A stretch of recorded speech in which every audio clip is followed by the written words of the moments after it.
विराट कोहली, तो उन्होंने बड़ा ज़बरदस्त ट्रिब्यूट पेश किया और ग्राउंड में भी उन्होंने इस चीज़ को एडमायर किया कि मैं उनके रिकॉर्ड को ब्रेक किया है मैंने, और तेंदुलकर ने भी इसको बहुत अप्रिशिएट किया कि जी। और आपके कोचेस चेंज हो गए, आपके कप्तान जो हैं वो छोड़ के चले गए, टीम को उन्होंने रिज़ाइन कर दिया कप्तानी से, और अब हमारे जो फॉरेन कोचेस थे उनको भी निकाल दिया गया है। मैं इंडिया की इमर्जेंस देख रहा था कि किस तरीके से हुई और उन्होंने क्या क्या काम किया।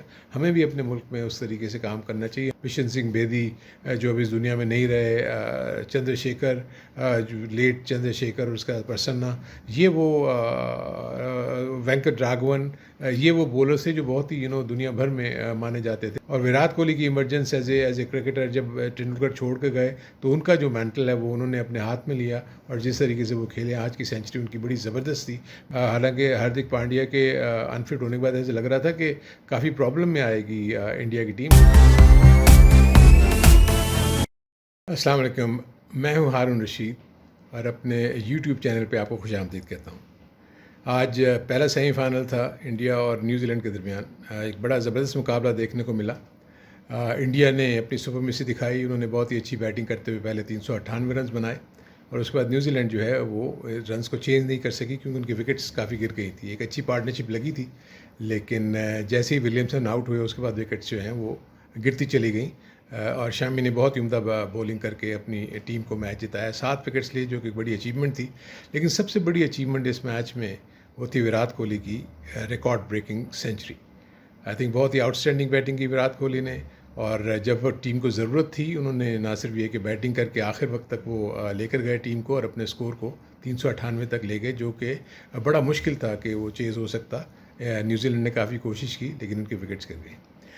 उसके बाद सबसे बड़ी बात ये थी कि आज ग्राउंड में बड़े बड़े लोग मौजूद थे। सचिन तेंदुलकर जो कि ग्रेट प्लेयर रहे हैं अपने ज़माने के, और उनको आइडियलाइज़ करते थे विराट कोहली, तो उन्होंने बड़ा ज़बरदस्त ट्रिब्यूट पेश किया, और ग्राउंड में भी उन्होंने इस चीज़ को एडमायर किया कि मैं उनके रिकॉर्ड को ब्रेक किया है मैंने, और तेंदुलकर ने भी इसको बहुत अप्रिशिएट किया कि जी वाकई एक ऐसा डिज़र्विंग प्लेयर था विराट कोहली जिसने मेरे रिकॉर्ड को ब्रेक किया, और वो इंडियन ही है। जो मुझे सिर्फ इसमें ये था कि मैंने सिर्फ कंपेयर करना चाह रहा था कि क्योंकि सब कॉन्टिनेंट एक ऐसी जगह है कि जहाँ पर अगर आपके मुल्क में अगर आप जिस टूर्नामेंट में खेलने जाते हैं, क्रिकेट में ख़ास तौर पर, इतने पैशनेट हैं लोग कि वो हार को बर्दाश्त नहीं कर सकते। आपने देखा होगा कि हम पाकिस्तान की टीम जो है जब हार के यहाँ पर आई तो यहाँ बहुत ज़्यादा चेंजेस हो गई, और आपके कोचेस चेंज हो गए, आपके कप्तान जो है वो छोड़ के चले गए, टीम को उन्होंने रिज़ाइन कर दिया कप्तानी से, और अब हमारे जो फॉरेन कोचेस थे उनको भी निकाल दिया गया है, और हफीज़ और सुने वहाब रियाज और सुहेल तनवीर जो हैं वो अब इन पोजीशंस पे आ रहे हैं, मुख्तलिफ पोजीशन पे। कोई सिलेक्टर बन रहे हैं, कोई टीम डायरेक्टर बन रहे हैं। हफीज़ को सुना है टीम डायरेक्टर बनाया है, आई विश देम लक। लेकिन मैं एक सिर्फ कंपेयर ये करना चाह रहा था कि मैं इंडिया की इमरजेंस देख रहा था कि किस तरीके से हुई और उन्होंने क्या क्या काम किया। हमें भी अपने मुल्क में उस तरीके से काम करना चाहिए। हमारी एसोसिएशन अभी तक पूरी तरह फ़ाल नहीं हुई है कि जो अपने ओन पे अपनी क्रिकेट को जो है वो चला सके और वहाँ अपने डेवलपमेंट के प्रोग्राम्स कर सकें, क्योंकि पीसीबी अभी तक उन्हीं को फीड करता है और उन्हीं को वो फंड करता है, और उसके साथ साथ इवन ह्यूमन रिसोर्स भी प्रोवाइड करता है। वेयर एज़ मैं देखता हूँ कि इंडिया में सारी की सारी जो एसोसिएशंस हैं वो सेल्फ रिलायंट हैं और अपने काम सारे खुद करती हैं, उनके डेवलपमेंट के अपने प्रोग्राम्स हैं।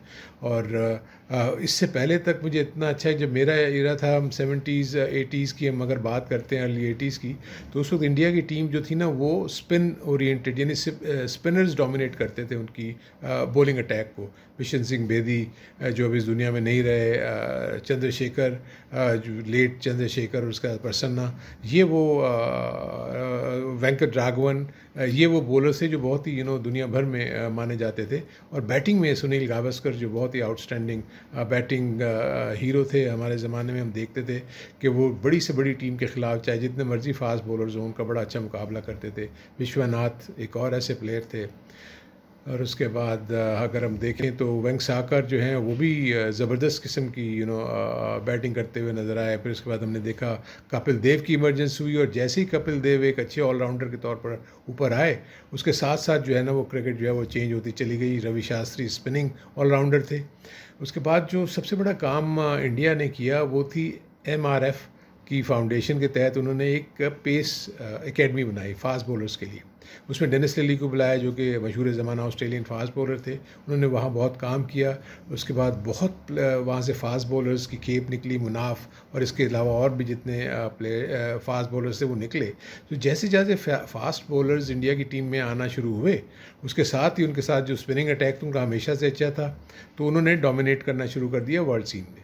और विराट कोहली की इमरजेंस एज ए क्रिकेटर जब तेंदुलकर छोड़ के गए, तो उनका जो मैंटल है वो उन्होंने अपने हाथ में लिया और जिस तरीके से वो खेले, आज की सेंचुरी उनकी बड़ी ज़बरदस्त थी, बड़ी टाइमली, और जिसको कहना चाहिए कि ज़रूरत के मुताबिक उन्होंने अपनी इनिंग्स खेली और जो कि इंडिया की जीत का सबब बनी और एक बड़ी मजबूत टीम नज़र आ रही है। स्पिनर्स में अगर आप देखें तो उनके पास जडेजा और कुलदीप बहुत अच्छा कर रहे हैं, और आज तीनों फास्ट बॉलर्स, सिराज हो गए, शामी, आउटस्टैंडिंग इस टूर्नामेंट में अपना खेल दिखा रहे हैं। और उसके साथ साथ बुमराह तो बहुत ही इम्प्रूव कर गए हैं। फिटनेस इंजरी के बाद जब वो वापस आए हैं, उसके बाद से वो बहुत ही अच्छी बॉलिंग कर रहे हैं। सो ये वो चीज़ें हैं, जब आप ग्रास रूट लेवल के ऊपर काम करते हैं। राहुल द्रविड़ हैं, उन्होंने अंडर 19 की पहले कोचिंग की, जब वहाँ अपने प्लेयर्स को तैयार कर लिया, फिर आके उन्होंने सीनियर टीम को अब कोच करना शुरू किया है। तो आई थिंक उनकी टीम में जो नए प्लेयर्स भी आ रहे हैं, शुभमन गिल हो गए या शरियाज आहिर जो हैं, वो भी बहुत ही अच्छा वो कर रहे हैं। जबकि आप देखेंगे सूर्य कुमार यादव और अभी बाहर बेंच पे भी बड़े अच्छे लोग बैठे हुए हैं। हालांकि हार्दिक पांड्या के अनफिट होने के बाद ऐसे लग रहा था कि काफ़ी प्रॉब्लम में आएगी इंडिया की टीम, लेकिन मैंने देखा कि शमी ने आगे जिस तरीके से उनकी कमी को पूरा किया, बहुत ही रोल प्ले किया, और मुझे तो बड़ी फेवरेट टीम लग रही है इंडिया कि ये वर्ल्ड कप को वो जीतेगी।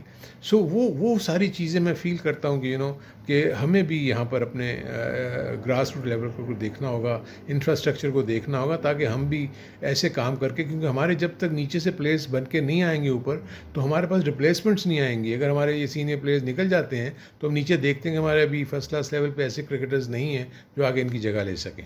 सो आई विश कि एक क्रिकेट बोर्ड ने जो तब्दीलियाँ की हैं, इसका कोई फ़ायदा हो, और ये रियल सेंस में जो है, सिर्फ ये सिलेक्शन का ही मसला नहीं होगा, पाकिस्तान की सीनियर टीम का ही मसला नहीं होगा, लेकिन अगर जूनियर लेवल के ऊपर और ग्रास रूट लेवल के ऊपर अगर हम ज़्यादा तवज्जो देंगे, तो आई थिंक हमारे लिए फ़ायदा हो सकता है आइंदा चंद सालों में।